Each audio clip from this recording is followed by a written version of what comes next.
Hello বন্ধুরা, good morning. সবাই কেমন আছো? আশা করছি সবাই খুব ভালো আছো, আর আমিও খুব ভালো আছি।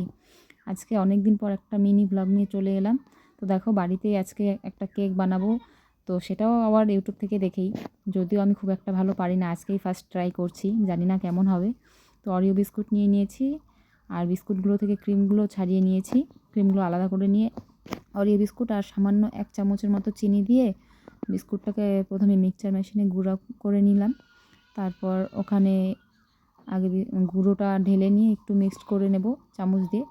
মিক্সড করে নেওয়ার পরে হালকা গরম দুধ হালকা হালকা অল্প অল্প করে দিয়ে ওটাকে একটু মিক্সড করে নেব। দেখব কতটা লাগবে, পরিমাপ মতো দিতে হবে, ঠিক আছে। আমিও যদিও খুব একটা জানি না কতটা দিতে হবে।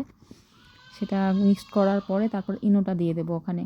আমি যেহেতু দুটো প্যাকেট দিয়ে দুটো বিস্কুটের প্যাকেট দিয়ে করছি, তাই পুরো ইনোটা দিচ্ছি না, একটুখানি দিচ্ছি আর একটুখানি রেখে দিচ্ছি। আর ফার্স্ট টাইম করছি দেখে একটু অল্প করে করছি, যে যদি ভালো হয় তাহলে পরে আবার করব।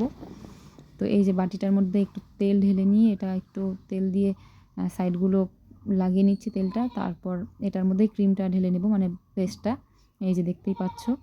তারপর একটা বড় কড়াই নিয়ে নিয়েছি, সেই কড়াইটা গ্যাসের ওভেনে বসিয়ে দিচ্ছি, দেখতেই পাচ্ছ।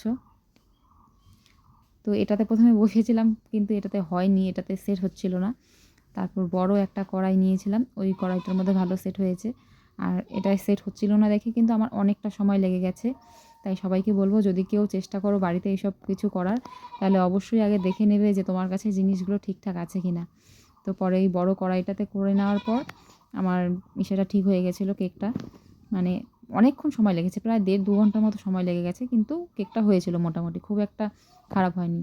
মানে ফার্স্ট টাইম করছি সেই হিসাবে একদম ঠিক আছে আমি বলবো। তো দেখতেই পাচ্ছ, একদম ছোট একটা কেক করেছি ফার্স্ট টাইম দেখে। ছেলে তো খুব খুশি যে বাড়িতে কেক বানিয়েছি। আর কেকের যে ক্রিমগুলো ছিল সেগুলো দিয়ে একটা পেস্ট বানিয়ে নিয়েছি উপরে দেওয়ার জন্য। তারপর ভাবছিলাম কেকটাকে কেটে একটু ডেকোরেশন করব, কিন্তু কেকটা কাটা যাচ্ছিল না, খুব হার্ড হয়ে গেছিলো। তারপরে এই যে ক্রিমগুলো উপর দিয়ে লাগিয়ে নিলাম। আর ছেলে তো মানে কি বলবো, এত খুশি এই কেক দেখে। ও বলছে, মা আমাকে আবার বানিয়ে দেবে। আমি বলছি ঠিক আছে, এবার তো বানালাম ফার্স্ট টাইম, তো যাই হোক মোটামুটি হয়েছে। এরপরে যখন বানাবো তখন একটু বেশি করেই বানাবো। তো তোমরা কে কে হোমমেড কেক মানে বানাতে পারো, আমাকে একটু কমেন্ট করে জানাবে। আর আজকে আমি ফার্স্ট টাইম বানালাম, তো আমার জানি না কেমন কি হয়েছে। তো যদি ভিডিওটা ভালো লেগে থাকে তাহলে অবশ্যই একটা লাইক কমেন্ট করে পাশে থাকবে। আর এই যে ছেলে এখন হ্যাপি বার্থডে কেক কাটছে, মানে হ্যাপি বার্থডে যদিও না, ওর আনন্দ, ও কেক কাটবে। তো ওই যে কেক কাটলো, কেটে আমি বললাম তার একটা খেয়ে দেখ কেমন হয়েছে। তো দেখো, কেকটা কিন্তু মোটামুটি ভালোই হয়েছে, কিন্তু একটু হার্ড হয়ে গেছে আমারই ভুলে। আসলে কড়াইটা একটু অন্যরকম ছিল তাই।